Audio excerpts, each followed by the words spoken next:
hotelini alijipata pabaya baada ya kuganda.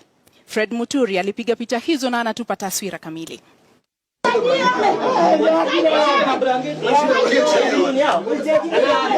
Jamaa huyu alirusha nyavu baharini huku akiwa na matumaini ya kunasa samaki, lakini baada ya muda mfupi wa kuliendesha boti lake hapa na pale baharini, alipatwa na butwaa, kwani alikuwa amenasa gundi ya kipekee iliyomfanya anate kwenye boti na kusimamisha shughuli za uvuvi mara moja.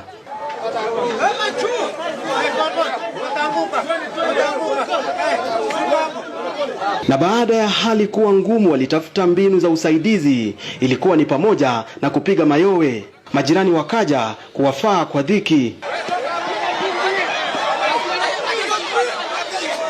Wapenzi hawa inadaiwa hawajakuwa katika mahaba kwa siku nyingi. Mwenye mali aliamua kutafuta huduma za mganga ili kukomesha hulka hii ya mkewe. Wameshikana wanapandishwa hivi. Sasa tunafanya aje? Shughuli za soko la daraja 2 zilikatizwa mara moja, huku wawili hawa wakibebwa kupelekwa kutafuta tiba maalum.